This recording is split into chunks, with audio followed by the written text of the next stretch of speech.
ತಮಿಳುನಾಡು ಬಿಜೆಪಿಯ ಮಾಜಿ ರಾಜ್ಯಾಧ್ಯಕ್ಷ ಹಾಗೂ ಮಾಜಿ ಐಪಿಎಸ್ ಅಧಿಕಾರಿ ಕೆ ಅಣ್ಣಾಮಲೈ ಅವರು ಭಾರತೀಯ ಜನತಾ ಪಕ್ಷಕ್ಕೆ ರಾಜೀನಾಮೆ ನೀಡಿ ಹೊಸ ರಾಜಕೀಯ ಅಧ್ಯಾಯ ಆರಂಭಿಸಿದ್ದಾರೆ. ಅವರ ರಾಜೀನಾಮೆಯನ್ನು ಬಿಜೆಪಿ ರಾಷ್ಟ್ರೀಯ ಅಧ್ಯಕ್ಷ ನಿತಿನ್ ನಬೀನ್ ಅಂಗೀಕರಿಸಿದ್ದು, ಈ ಮೂಲಕ ಸುಮಾರು 6 ವರ್ಷಗಳ ಬಿಜೆಪಿಯೊಂದಿಗಿನ ಅವರ ಸಂಬಂಧಕ್ಕೆ ತೆರೆಬಿದ್ದಿದೆ.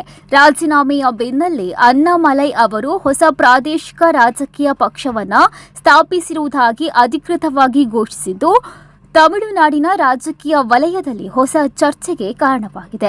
2021ರಿಂದ 2025ರವರೆಗೆ ತಮಿಳುನಾಡು ಬಿಜೆಪಿ ಅಧ್ಯಕ್ಷರಾಗಿ ಕಾರ್ಯನಿರ್ವಹಿಸಿದ್ದ ಅಣ್ಣಾಮಲೈ ರಾಜ್ಯದಲ್ಲಿ ಬಿಜೆಪಿಯ ಸಂಘಟನಾ ವಿಸ್ತರಣೆ ಮತ್ತು ಜನಬೆಂಬಲ ಹೆಚ್ಚಿಸುವಲ್ಲಿ ಪ್ರಮುಖ ಪಾತ್ರವನ್ನು ವಹಿಸಿದ್ದರು.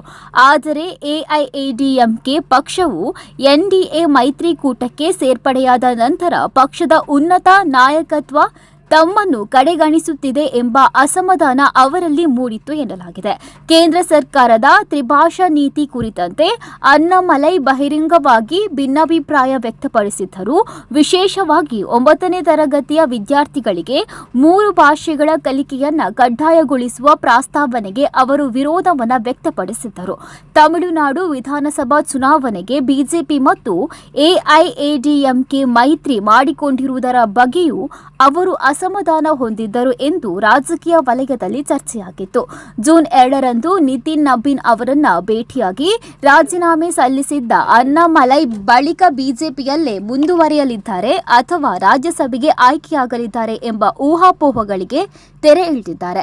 ಬಿಜೆಪಿ ತೊರೆದ ಬಳಿಕ ಅವರು ಹೊಸ ರಾಜಕೀಯ ಸಂಘಟನೆಯತ್ತ ಹೆಜ್ಜೆ ಇಟ್ಟಿದ್ದಾರೆ. ಸಾಮಾಜಿಕ ಜಾಲತಾಣಗಳ ಮೂಲಕ ತಮ್ಮ ಹೊಸ ರಾಜಕೀಯ ಆಂದೋಲನಕ್ಕೆ ನಾವು ಜನರು ಎಂದು ಹೆಸರಿಡಲಾಗುವುದು ಎಂದು ಘೋಷಿಸಿರುವ ಅವರು, ಇದು ಸಂಪೂರ್ಣವಾಗಿ ನಾಗರಿಕ ಕೇಂದ್ರಿತ ರಾಜಕೀಯ ವೇದಿಕೆಯಾಗಲಿದೆ ಎಂದು ತಿಳಿಸಿದ್ದಾರೆ.